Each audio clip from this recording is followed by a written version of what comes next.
ಅಳಸ್ಲೆ ಹಣ್ಣಿಂದು ರಸಾಯನ ಮಾಡ್ತಾಯಿದ್ದೀನಿ. ಇದೆಲ್ಲ ಹಳೆ ಕಾಲದಲ್ಲಿ ಮಾಡಿರ್ತಾರೆ, ನಿಮಗೂ ಗೊತ್ತಿರುತ್ತೆ. ಟ್ರೈ ಮಾಡಿ ನೀವು, ಸೀಸನ್ ಇದೆ ಅಲ್ವಾ, ಚೆನ್ನಾಗಿರುತ್ತೆ. ಫಸ್ಟು ಅಳಸ್ಲೆ ಹಣ್ಣು ತೊಗೊಂಡು ಅದನ್ನೆಲ್ಲ ಈ ಥರ ಸಣ್ಣಗೆ ಕಟ್ ಮಾಡ್ಕೊಂಡಾದರೂ ಮಾಡ್ಕೊಳ್ಳಿ, ಇಲ್ಲಾಂದರೆ ಈ ಥರ ಉದ್ದುದಕ್ಕೆ ಕೈಯಲ್ಲೂ ಬೇಕಾದರೂ ಬಿಡಿಸಿ.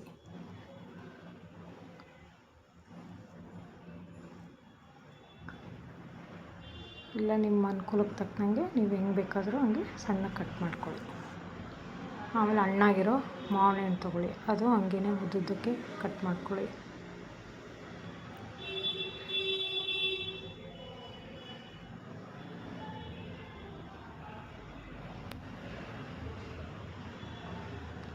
ನಾನು ಏಲಕ್ಕಿ ಪುಡಿ ಮಾಡ್ಕೊಂಡಿಲ್ಲ, ಏಲಕ್ಕಿ ಬಿಡಿಸ್ಬಿಟ್ಟು ಹಂಗೆ ಕುಟ್ಟಿ ಹಾಕ್ಕೊತಾ ಇದ್ದೀನಿ. ನೀವು ಪುಡಿ ಮಾಡಾದರೂ ಹಾಕ್ಕೋಬೋದು, ಇಲ್ಲ ಹಂಗೆ ಕುಟ್ಟಿ ಆದರೂ ಹಾಕ್ಕೊಳ್ಳಿ. ಮಾವಿನ ಹಣ್ಣು ಕಟ್ ಮಾಡಿರೋದು ಹಾಕ್ಕೊಳ್ಳಿ. ನಾನು ಜಾಸ್ತಿ ಅಳಸ್ಲೆ ಹಣ್ಣು ಜಾಸ್ತಿ ಹಾಕಿದ್ದೀನಿ, ಮಾವಿನ ಹಣ್ಣು ಕಮ್ಮಿ ಹಾಕಿದ್ದೀನಿ. ಫ್ರೆಶ್ಶು ಕಾಯಿ ತುರಿ, 1-2 ಸ್ಪೂನು ಜೇನುತುಪ್ಪ. ನೀವು ಸಿಹಿ ಜಾಸ್ತಿ ಬೇಕಂದರೆ ಜಾಸ್ತಿ ಹಾಕ್ಕೊಳ್ಳಿ, ನಾನು ಕಮ್ಮಿನೇ ಹಾಕಿದ್ದೀನಿ. ಯಾಕಂದರೆ ಮಾವಿನ ಹಣ್ಣು ಸಿಹಿ, ಅಳಸ್ಲೆ ಹಣ್ಣು ಸಿಹಿ, ಅದಕ್ಕೋಸ್ಕರ. 2 ಸ್ಪೂನು ಬೆಲ್ಲ. ಎಲ್ಲ ಚೆನ್ನಾಗಿ ಮಿಕ್ಸ್ ಮಾಡಿ.